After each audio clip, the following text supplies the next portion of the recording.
Welcome to episode, I think this is 23, right? 23 is, that's David Beckham's number. 23, David 23 Beckham's is David number. Beckham, yep. Soccerheads New England. I'm Dave Rattigan, former sports writer and therefore expert on everything. Award-winning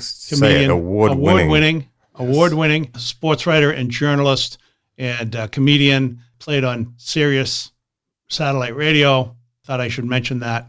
Much better to be on Sirius than to be on, I don't know, Comedy Central or late night TV. Nobody wants to be on those things anymore. I'm with Jim Ruberti to my left, former college captain at UMass Boston and youth soccer coach and general soccer head, and Paul Nardizzi, who's anyway, we're all comedians. We all do this thing. I can only go on with this for so long. I got to get to the Nick Woodruff is going to join us in a minute.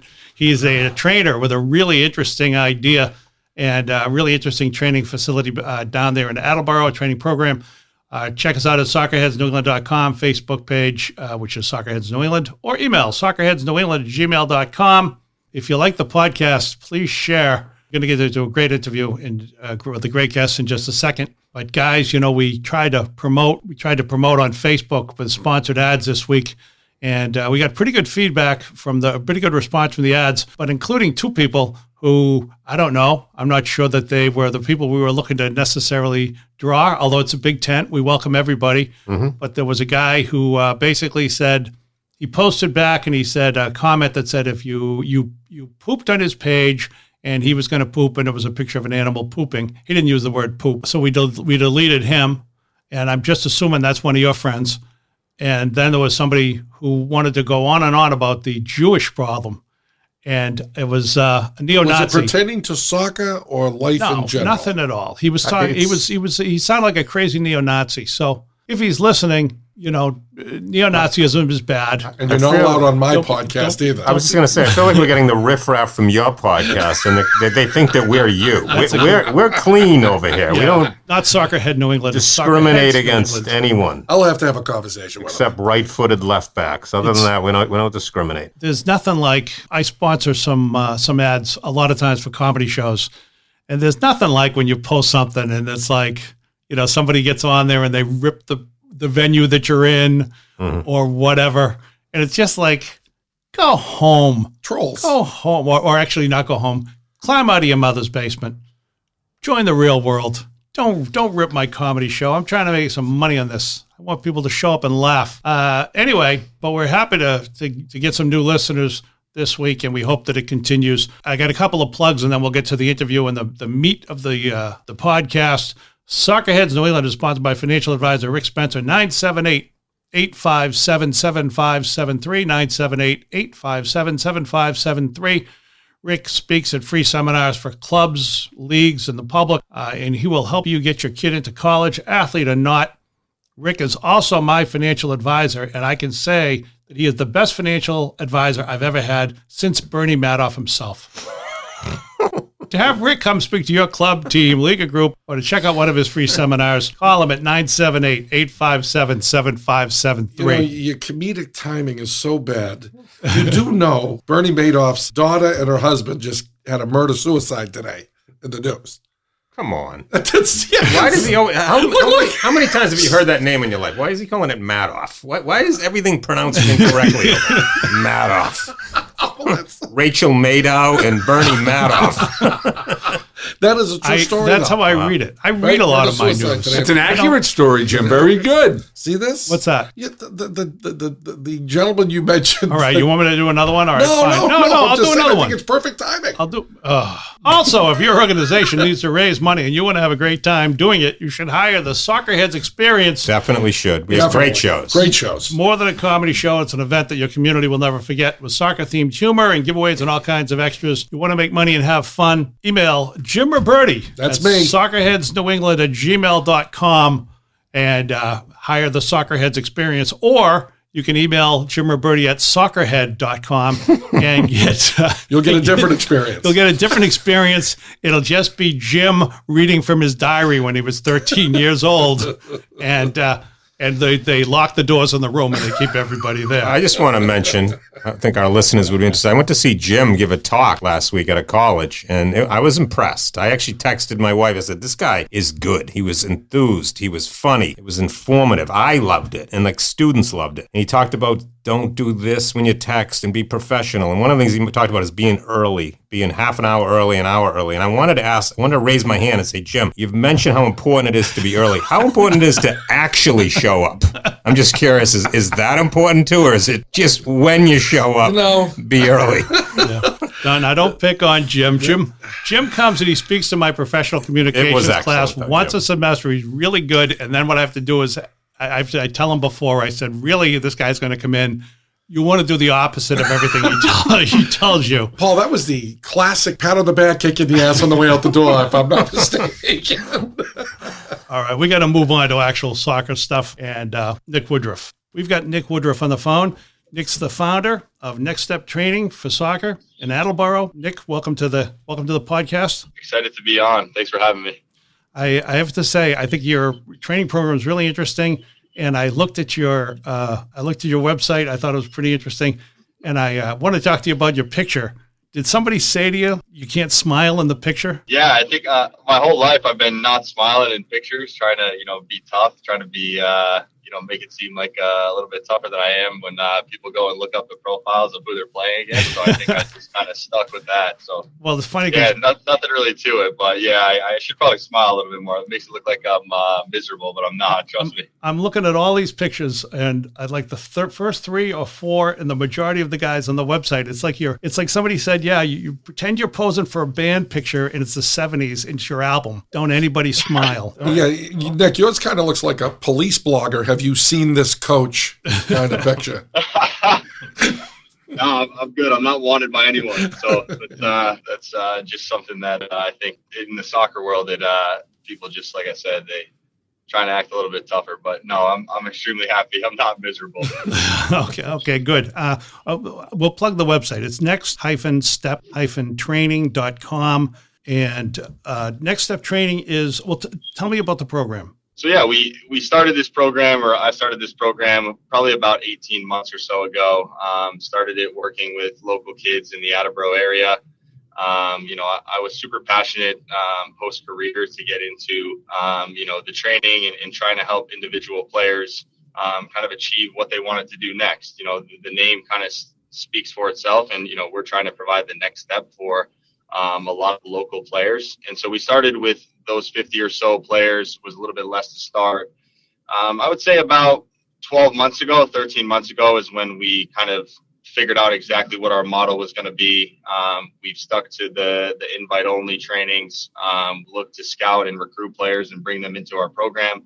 And then since that time period, it's been a whirlwind of the last 10 to 11 months.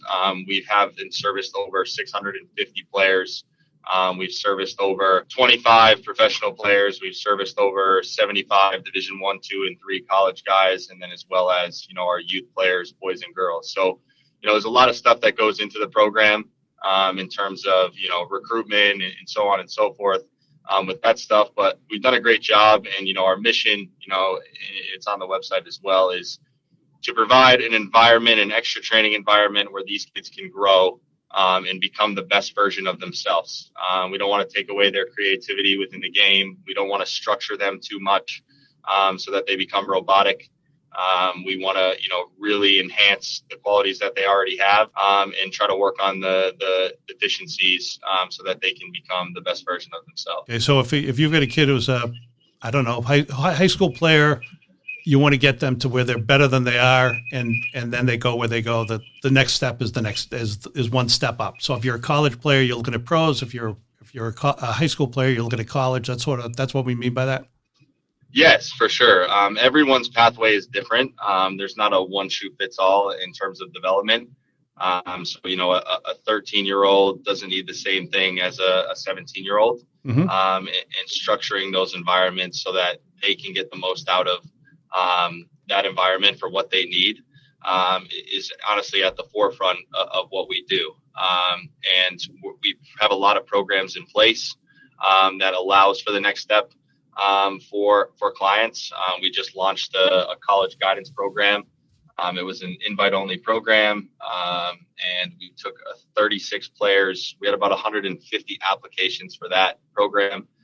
We capped it off at 36. But that's another example of something that we do for the high school-based players, trying to help them, navigate the recruitment process, trying to help families with financial situations, and giving them all the information that we possibly can. My goal with this program was to put the power back in the players' hands and give them everything that they need to be successful. There's a lot in youth sports nowadays. I feel that there's a lot of people that, are not in it for the right reasons. We've, put that at the forefront. Every single guy that we brought on is, strictly about, how can we make these players better?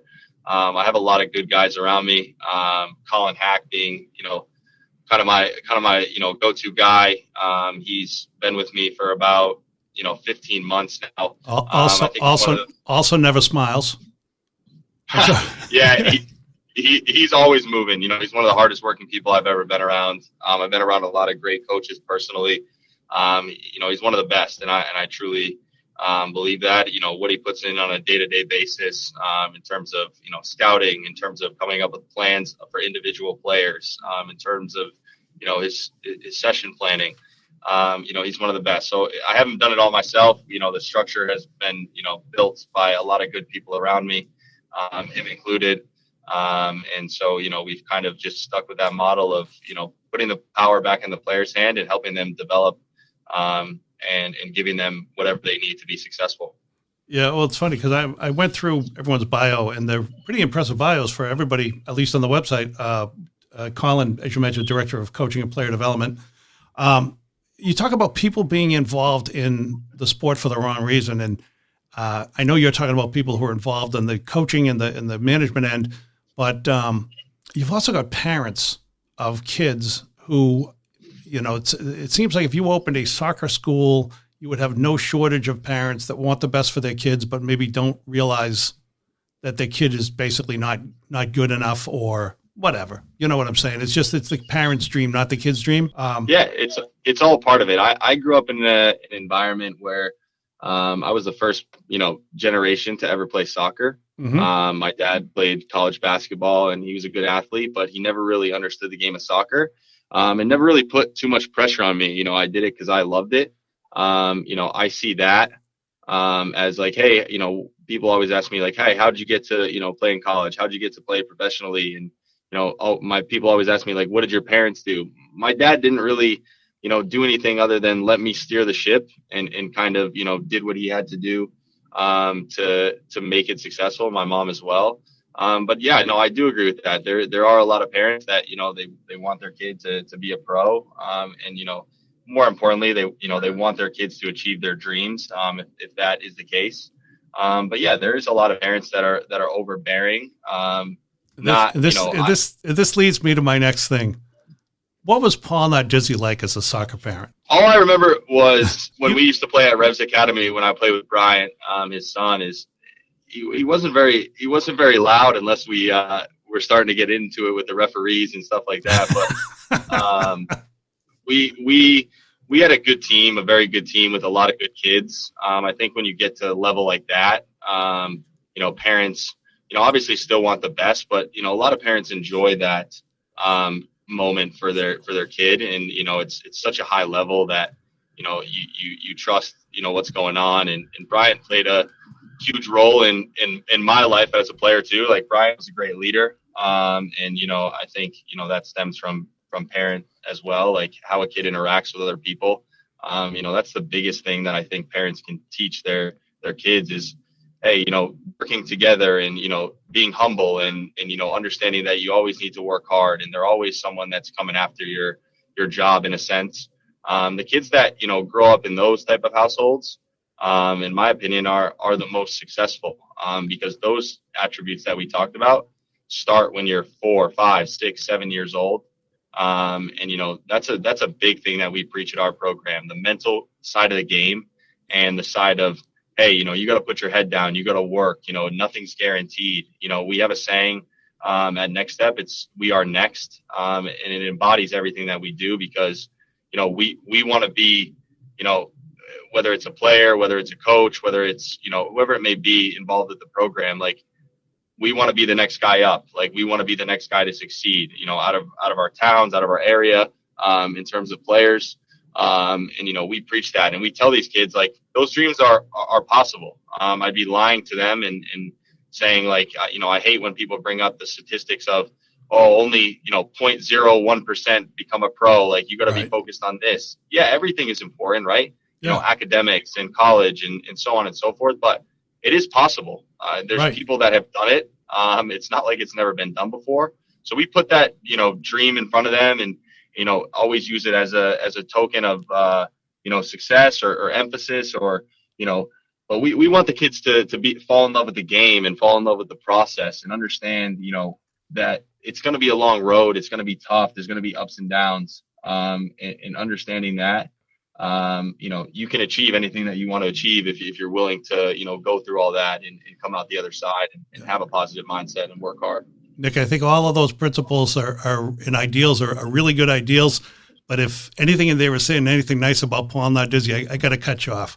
I do want to say this about I do want to say this about Bryant Nardizzi. He was actually a guest on the podcast a few episodes ago, and Jim Ruberti was very impressed with him. I didn't think a whole lot of him, but Jim liked him. Jim, you got a question? Yeah. Hey, Nick, real quick. My college team, most of the stars played with ankle bracelets. And I have a question on your training. How do you feel, and I talked to Paul about this as well, with these guys that are incredibly talented, foot skill-wise, but they don't have the mental acumen for the game.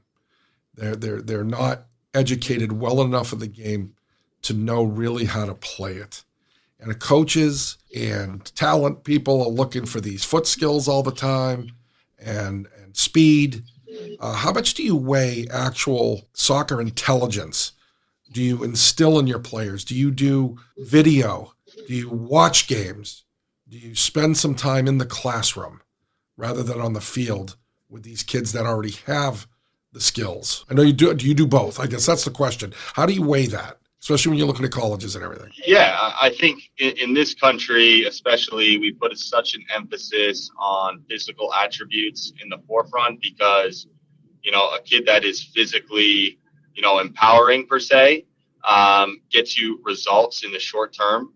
It gets you, wins. And, for some, coaches, they're more worried about, winning, a U12 game than really the development. So they want to, have the best team they possibly can. And they ignore a lot of attributes of the game that it takes to be a high level player. And I tell guys this all the time is going off that.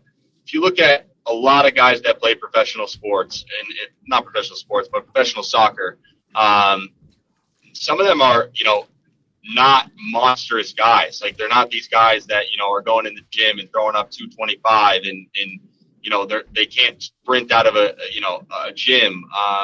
But their mental capacity is so high, that it doesn't matter.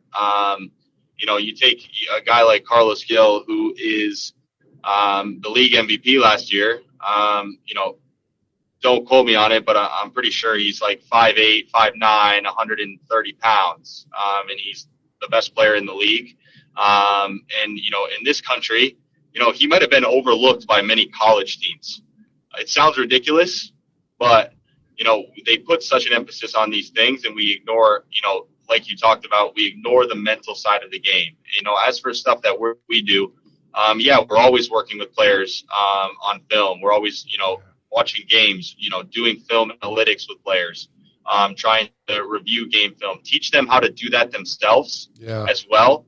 That's a big skill. I used to love doing that stuff for myself. I thought when I felt like I wasn't improving as much physically, because you plateau at some point, that the mental side and really understanding how to truly, look at your film, dissect your film, it's completely part of it.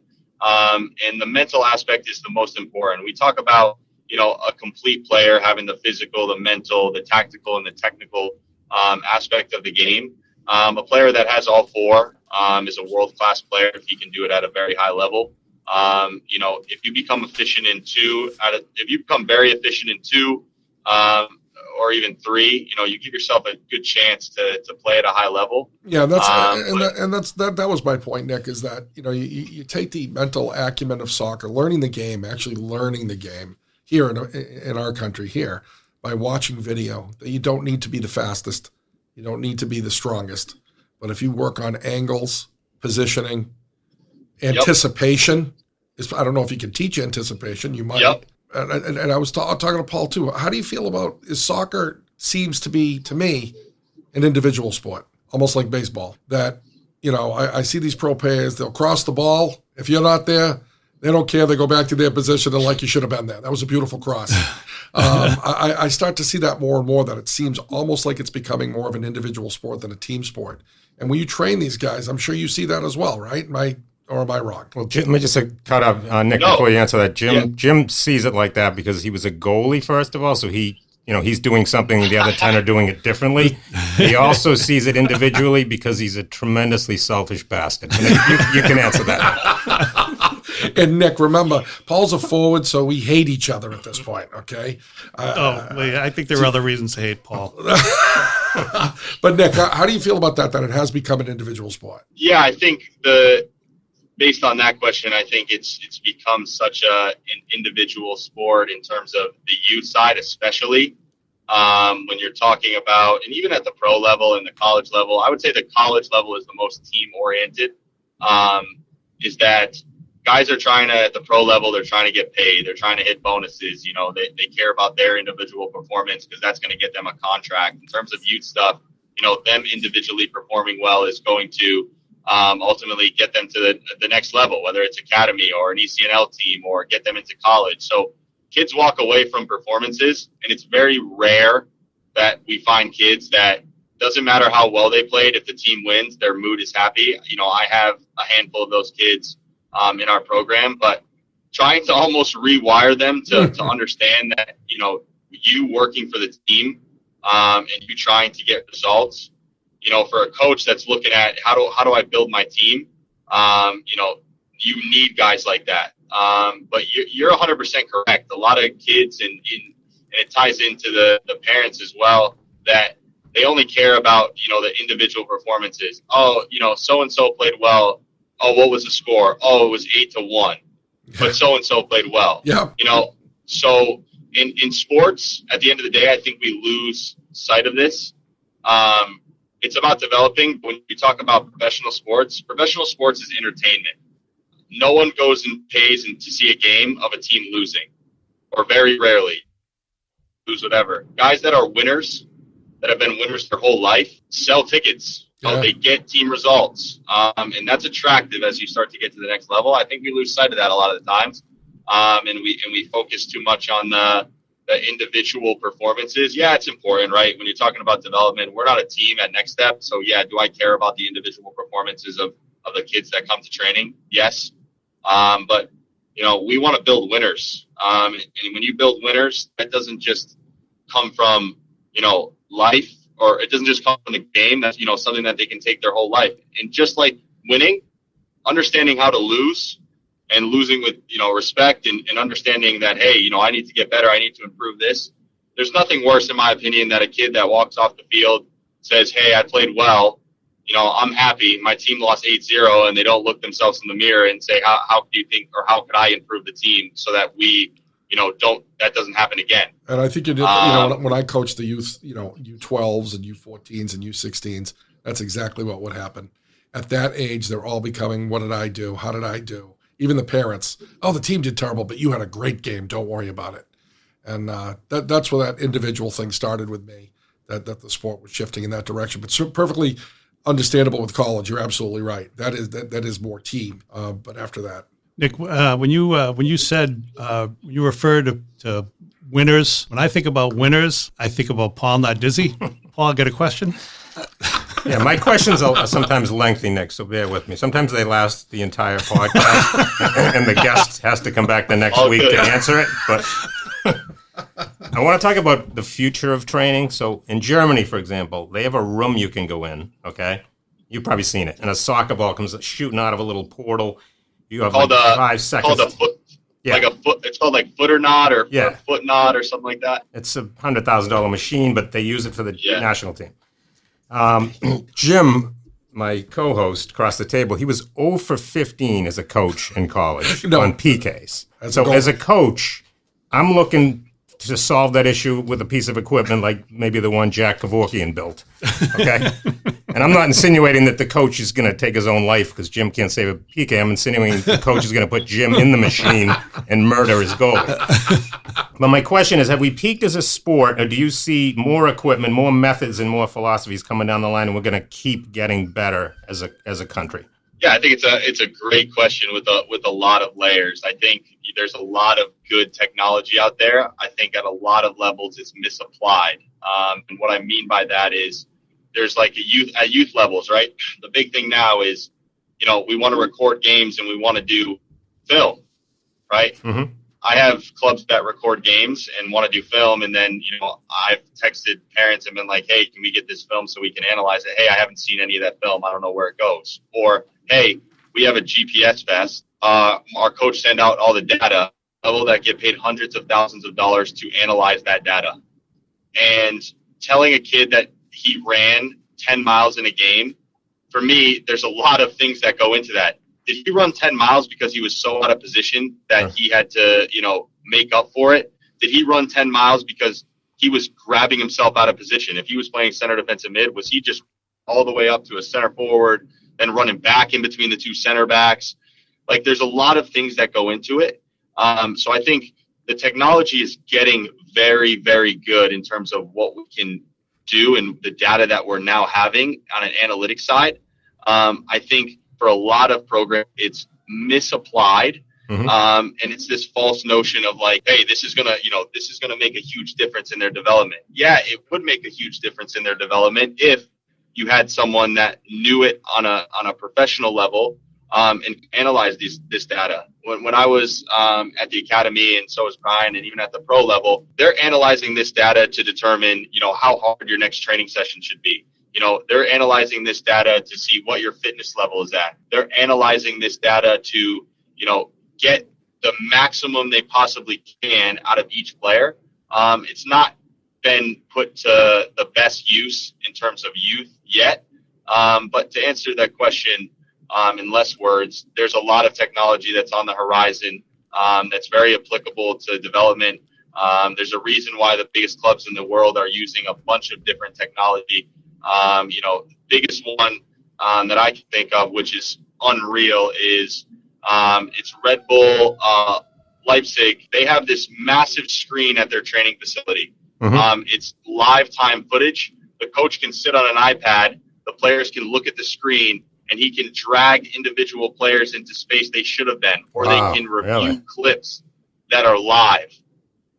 We do that with Jim on our podcast. We slide him in and say, you should have been at the podcast. He misses every week. But. And Nick, in the audience, just to let you know how it changed, when I was in college, in order to get the goalies to jump farther, the coach would put a chair on either side of you and toss a soccer ball for you to catch without moving. And you would have to hurl yourself over the chair. And if you didn't, it was quite a painful experience. And then the coach would do this every practice, would say, okay, I'm going to work with the forwards and the midfielders and the fullbacks. We're going to work on passing. Goalies, keep running. Do circles around the soccer field. We'll get to you when we're ready. So you can see training's gone a little differently than 20 years ago, 30 years ago. The methods are forever changing. No one is, in terms of methods, a lot of them have been dissected. We talk about in this country, there's obviously, you're talking about the peak of development and, some of the best, coaches in the world, Pep Guardiola, a Jurgen Klopp. These guys are at the forefront of pushing the notion of player development. And, we're, mimicking a lot of stuff out of their systems. And, I always say this as well, a bunch of equipment on a field is only as good as the coach, explaining the exercises. Yep. And also your players need to be able to walk away from something and have in the forefront when they walk off that field, like, hey, this is what we worked on today.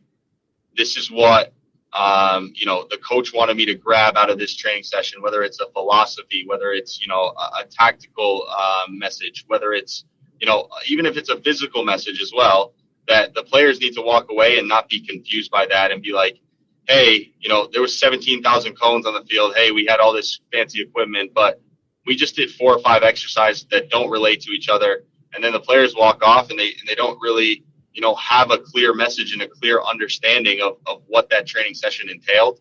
That's a big portion of it. We need to create players that are free thinking. My favorite word is creativity. It's something that is lacking and everyone preaches it. But in this country, we create players that are robotic, that can't think for themselves. We try to mold players into something that they're not because, we see, like, for example, right, you see a guy like Virgil van Dijk, right, big center back, super physical, 6'4", good feet. Everyone's trying to produce the next Virgil van Dijk. I don't know if, in my lifetime I'll ever see a player like that again. And just so you know, Dave, no relation to Dick Van Dyke. Thank so you. Dave. Thank you. Sorry, I was asking. Had to clear that, Nick. He was checking that on Wikipedia. Right? Yeah, he was just looking it up. And so, yeah, they were trying to mold some players into certain players that they're not. And, that's also a big problem that I feel as well. Every individual player has their own individual attributes. We need to enhance those and make them as efficient as possible so that they can impact the team and impact an environment and impact any team. So that they become the most successful versions of themselves. If they become the most successful version of themselves, they'll be, the best version of themselves for the team. So, it all ties into that kind of, we need to create players that are, creative, but, not have them be robotic. In this country, especially, another favorite word that I have is simple word. We create a lot of players that are boring. That don't have that flair, that don't have that excitement, because we take that away from them because the coach is, yelling at them because, they lost the ball trying to do something creative. And yeah, there's a time and a place. If a player makes the same mistake 10 times, that's obviously, something that you need to correct. But players that make a mistake, learn that didn't work, and then can solve that on them fly without, someone yelling at them to do something, or not be timid the next time they, have a chance to make something happen. Those are the players that are going to succeed at the next level. When you're talking about being the best version of oneself, and then you mentioned boring. I think you were saying don't be boring, but when I think of not the best version of themselves, I'm thinking about the Paul that we get at the podcast every whenever we sit down for the podcast. I'm not sure if this is the best version of him, but certainly he's never boring. Paul, you had a question? Yes, Nick. I talk to Dave pre-show every week about topics, okay? And 3 weeks in a row I have mentioned futsal, okay? Because they had the Euros going on a couple weeks ago. Yep. And we haven't talked about it yet, okay? Dave's notes, by the way, that he writes for the show, they're all in curved letters because he etches them on the steering wheel as he drives over here. He lives about 10 minutes away, so... his response to this is indicative of what the U.S.'s response is to futsal, in my opinion. It's ignored. Yep. If you look at the top players in the world, they all played it, and I don't think we're utilizing it enough, so I'm wondering, do you agree, and do you utilize futsal in your training? I just want to say in my defense, I played foosball all through college. I was very good at it. I played a lot during finals week, so I don't know what Paul's talking about. He doesn't even know what it is. But Nick, we don't use it enough. Do you use it in your training, and do you think we need to do it more? Because I do. So I think it's a hot thing. It comes around every winter, and it's a discussion that a lot of people have. A lot of kids futsal. My thought process on it. If you look at U.S. soccer, for example, U.S. soccer was very big on it about 7-8 years ago. Mm-hmm. I didn't know that. Okay. If you talk to a lot of people, when I was at Rhodes Academy, they even had us do futsal when I was at the academy at the youth levels. Okay. Lately, it's not completely, but it's gone away in large capacities with a lot of these MLS clubs, because the thought process with a lot is, why can't we just create those small intensity environments on a field and not create what some people would call bad habits? Always dragging the ball, always, using your toe in some capacities. Mm-hmm. It's also tough on your body as well. The physical toll that it takes running on a basketball court is also tough And, a lot of kids are playing multiple futsal games in a day. I'm very indifferent on it. I haven't really, sketched my totally opinion on it because I'm not as educated as some guys are on it. The one question that I've always asked myself is when we talk about these guys playing futsal, right? I don't think that we're thinking about going to, Newton High School and playing on a nice basketball court and, having these nice futsal balls. When I think of what we refer to and what a lot of these guys refer to as futsal, is going to play, like a guy like Neymar, going to play, in the favelas and playing, street soccer and getting a ton of individual touches in those environments and playing 3v3, 4v4, small-sided games. I think it gets lost a little bit in translation that in America we always do things or always try to do things bigger and try to always have the nicest facilities. Our kids are spoiled. They have nice turf. They have nice soccer balls. They have, nice equipment. I think, it ties into my thought process is these kids need to be playing more and they need to be playing in small-sided environments more, whether that's on a futsal court or on, a turf space, or a grass space. I just don't think we do it enough. And I also don't think, for the most part, this is not everyone, but if you put a bunch of kids into a non-structured environment in 4v4 by themselves, it's not going to be super competitive for the most part. Unless someone gets into it with another player, it's not as competitive. While these guys are going to play on a court in another country and they're playing, 4v4, you lose, your team's off. You may not see the field again for, 10, 15, 20 minutes. These guys are trying to win at all costs. And so, yeah, I think our kids need to be playing more. And that's what I think that ties into mostly. So to answer your question, don't know if the answer is futsal per se, and that's going to help our development in the long term. I think there's a lot of guys out there that would say yes, it is, and I think there's a lot of guys that run MLS academies that would say no, it's not. We need to create more small-sided, more high intensity moments in training, and ultimately our kids need to be playing more. Nick, here's Paul makes fun of my lack of or alleged lack of soccer knowledge, but I can tell you this: Neymar, first of all, was one of my favorite shortstops ever for the Red Sox. And how do you feel about three-sport athletes? I mean, this is what you're saying seems to be they should play more, they should have more games, they should allow their creativity to take over. But what about the idea that you benefit from being on the 3-point line? The free throw line with 10 seconds left in the game, and that's going to carry over to a penalty kick or playing football and the hand-eye hockey and the hand-eye coordination relates to baseball. The skills you learn in one sport carry over to the skills you learn in the other. How do you feel about multi-sports for kids? Yeah, so I grew up playing 3 sports. So I grew up playing basketball, I grew up playing baseball, and I obviously eventually decided to do soccer full time when I was about 14 or 15. I will give a shout out to my baseball coach when I was about 12 years old, Josh Pimentel. He's probably one of the best coaches I've ever had and been around. And what he taught me was not baseball related. He taught me, I was part of a very good baseball team. When I was growing up, we went to Disney World. We came in 3rd in the national championships. A team from Rhode Island in this area, we won 65, 70 games out of 75 in a year. It's, never really been done since. Mm-hmm. What he taught me was team, that team over everything. It didn't matter if you were the 6th player on the team, the 7th player on the team, and I wasn't the best player on that team for sure. But, this is a guy that, ever since I was with him, he always believed in me. And, that belief carried on. I remember we played in an AAU tournament. It was New England championships. I made an error playing left field, let a ball roll underneath my glove. I was 12 years old, so I come off the field. I'm crying. I'm like, we just blew this lead. He's like, how many plays you made, in this year, that's like your first error you ever made. Stuff happens. I went up in that next inning, had an at-bat, drove in the game-time run, and we ended up winning that game. But the moral of what I'm trying to say is it doesn't matter what sports you play growing up. I think at some point you have to kind of put your focus. I don't think it needs to be done super early, but you need to surround yourself with good people.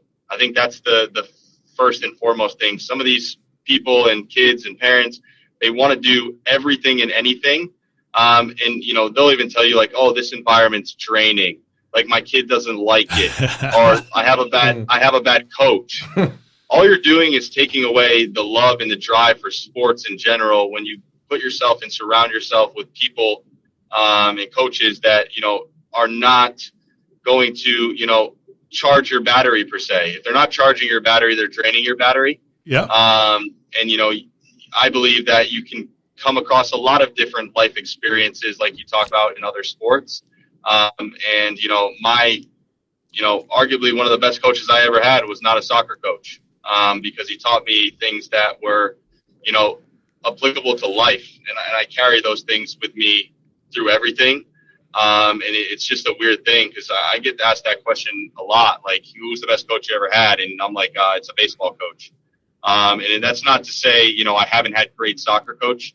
It's just I felt that the lessons that he taught me more than just the game.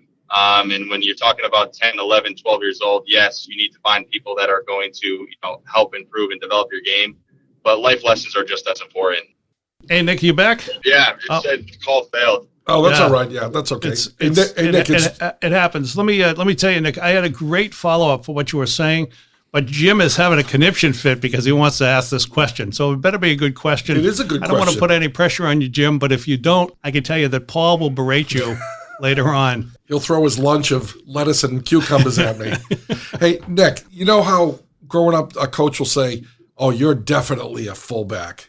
You're definitely a midfielder. You're definitely a winger. When you recruit for your organization, do you tell a player what his position is going to be, or do you develop them agnostically and they fall into the position based on their skills and experience and mental acuity? That is actually a great question, because that's something that we actually, me and Colin and guys on staff have debated for a long time. And it's something that, we want to create what we call a footballer, well-rounded that can play multiple positions at the forefront. Now, I do think there's kids, and we've already started the process with some of these kids, is I've had them in for a long time, and not just saying like, hey, I saw a kid play once, he's a right winger. Right. It's so easy to do that, Nick. It's so easy to do that. It's crazy to me, because if you watch, right, like take guys like, Alphonso Davies, who played at Vancouver, he was a winger in MLS. The moment he went to Bayern Munich, they're like, you're a left back. And now he's probably arguably, one of the best left backs in the world. I've seen it so many times where you take a fantastic striker. How many strikers do we know that can't score goals, but they call themselves a striker, and then you put themselves as a fullback, and they're phenomenal, right? I mean, it happens a lot. And so that question is a multi-layered one. We've had kids that have come into the program. They're playing, in my opinion, out of position per se. Mm-hmm. And I'm not talking about like, hey, he's playing center defensive mid, he's an 8, or hey, he's a 10. I'm not saying like that. Like, we're talking about big things. Like, I had a kid recently that, was playing center midfield all the time.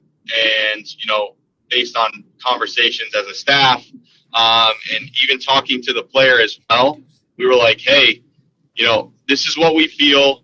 Let me know what your thought process is. Let them kind of, have a say in this, not just do it. But say, hey, we think you're a left-sided player. Like, hey, we think you're not, say, hey, you're a left back. Yeah, but hey, we think you're a left-sided player. We think you're a left back, a left midfielder, a left winger.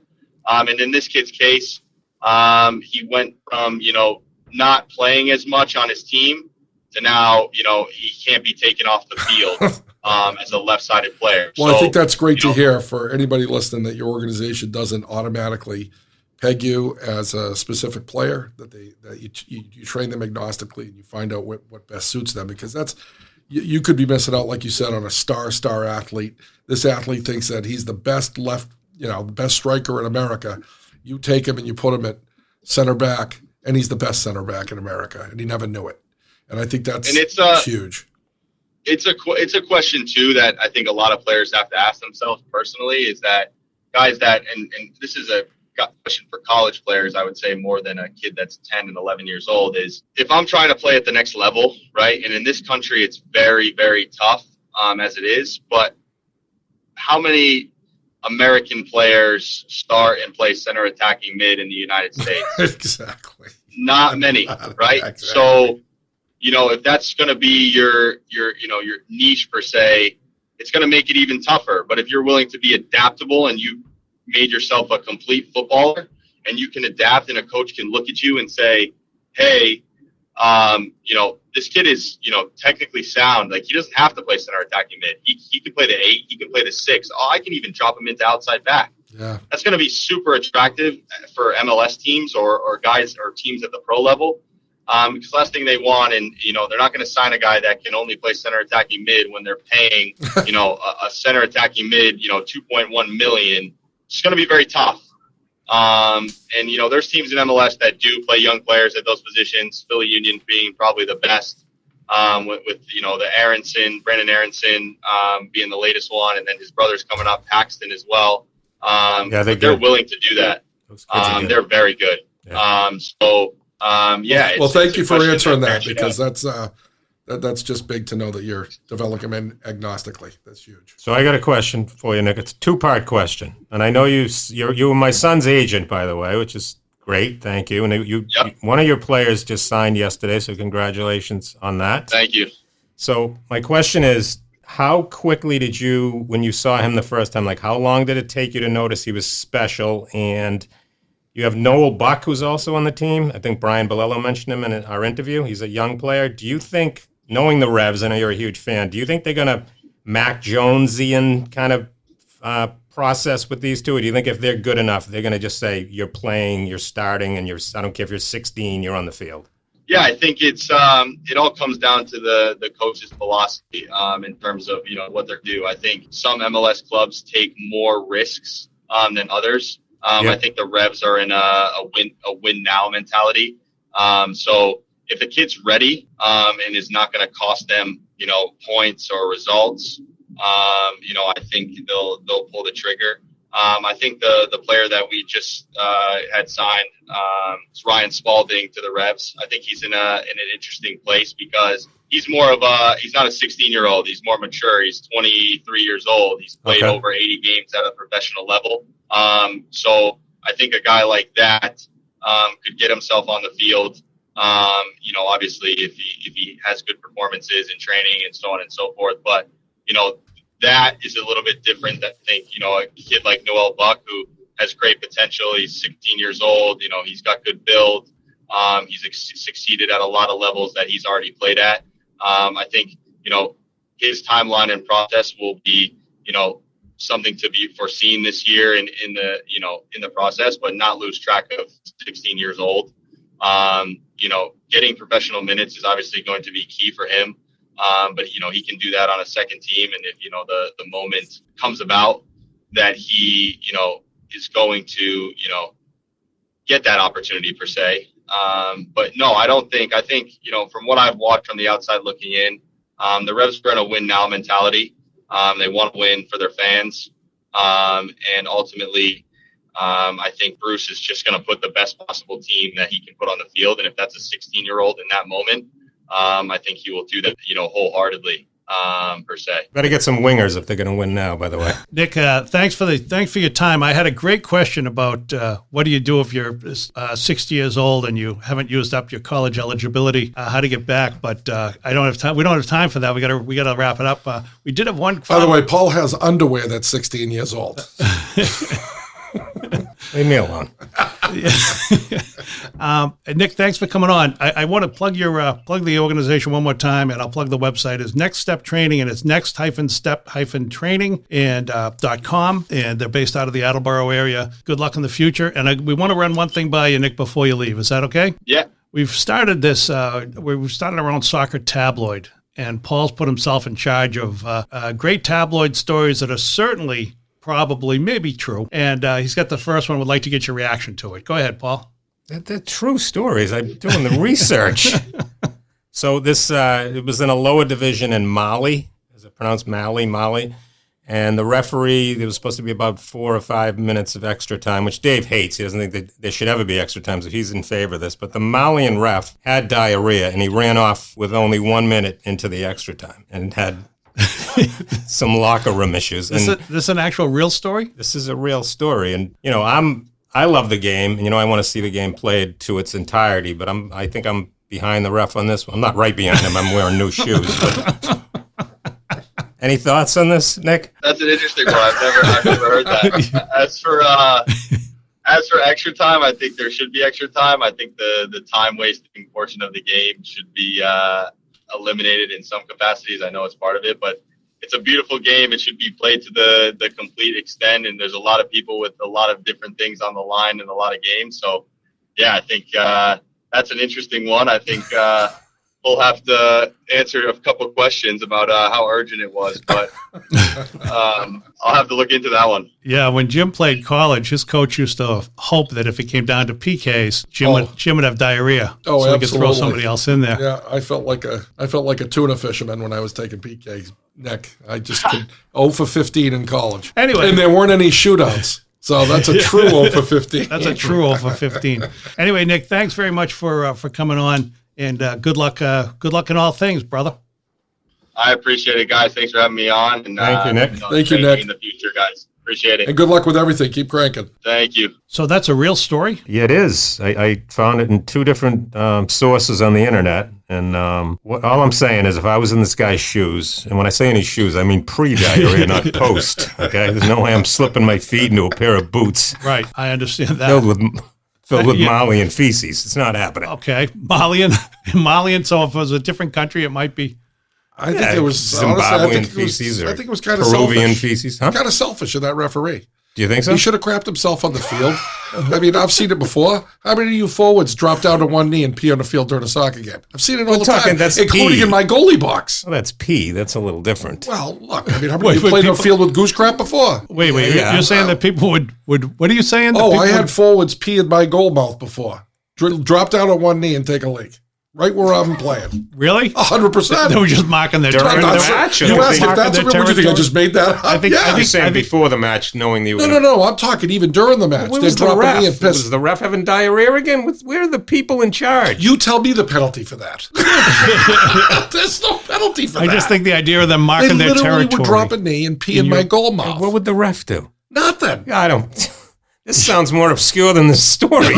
Yeah. No. Of course, I wasn't looking at the referee's reaction. I was too busy trying to kick the guy over while he's on one knee. But it's happened many times. So this is why I think that the referee, well, plus I played in the Laza League in Boston. I played in the Soccer League down on the Cape. That was not crazy. Not necessarily just during college, but in other venues and other leagues. Yeah, it's definitely happened. So where did it happen the most? I've never, Paul, you ever seen it? I would say I've peed on the field, but not during the game. During the game, absolutely. I've never peed on the field during a game. I've seen him drop to one knee, rip one side of the shorts out, let it rip, and off and running they go. Happened in the Laza League with me. It happened in the Amateur Soccer League with me, and it happened in college once. Wow. 3 times, peeing in my goal mouth. Think about that for a minute. You never once said, hey, I'm going to deck you if you just watched and just accepted it. There's not much you can do. You go over and knock him over. That's what I would do. I would go and I'd kick him over when I saw it, or they'd be done and they'd be getting up. I'd be like, you just pissed in my goal mouth. And they'd run away laughing like you typical forwards normally do. So I think the referee should have stayed out there, crapped his pants, and finished the last 5 minutes like a real man. You know what I'm saying?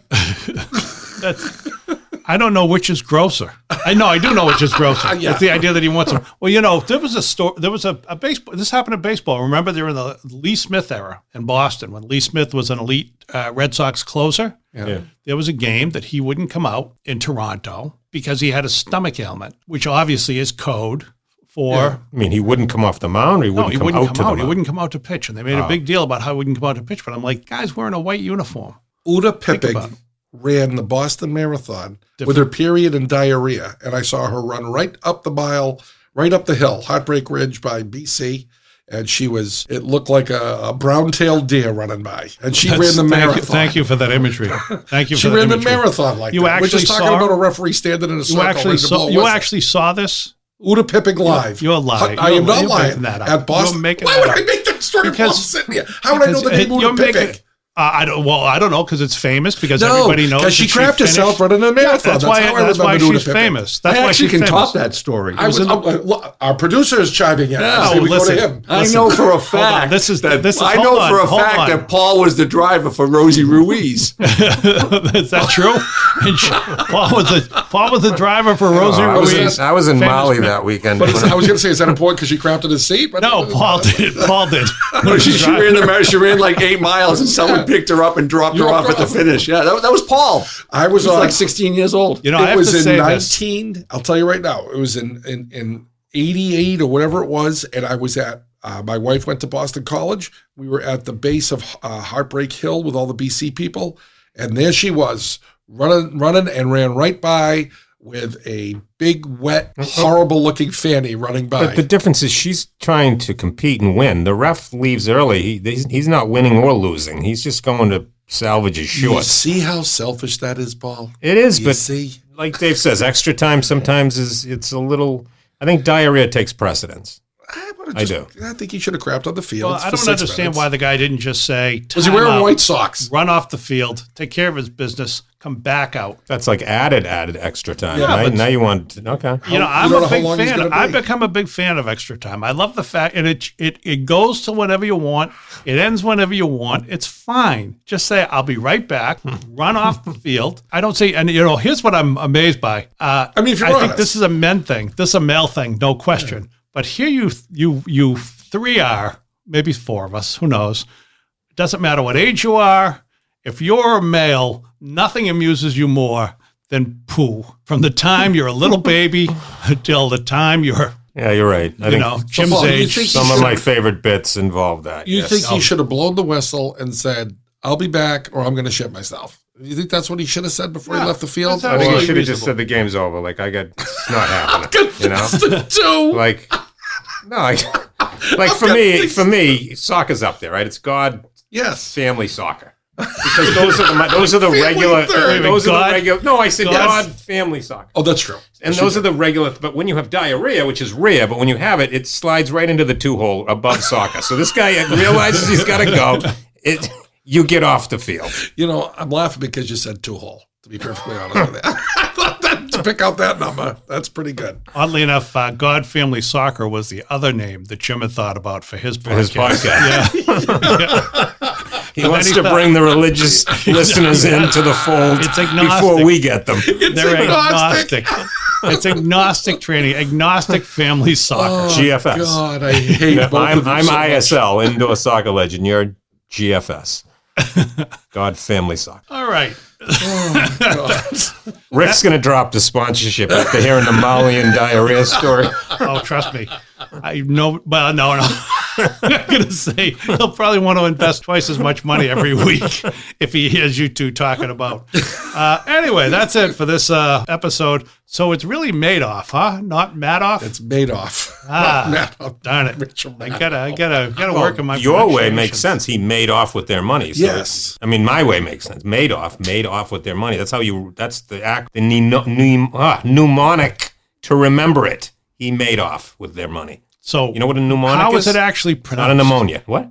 How is it actually Made pronounced? off. Well, why didn't Madoff. you tell me that before? Oh, I know, because I didn't tell you before. Yeah. No, that was a surprise joke. It's Madoff. But at least I'm not saying, oh, by the way, his kid. And her husband murder-suicide today. Thank you very much. Wow. Well, that was not the intent when I made. Anyway, that's it for this episode of Soccerheads New England. We'll be back next week. Would like to thank financial advisor Rick Spencer. Call him at 978-857-7573. And soon you too will live like Jim Ruberti with little statuettes all over the lawn and people playing the violin for you every morning. Don't forget, for fundraising, the Soccerheads experience for your soccer team, league, club, or whatever, the Soccerheads will make your fundraiser more than a show. We'll make it an experience. For Paul Nardizzi, Jim Ruberti, our engineer Dale Lawrence, and me, Dave Rattigan, this has been Soccerheads New England.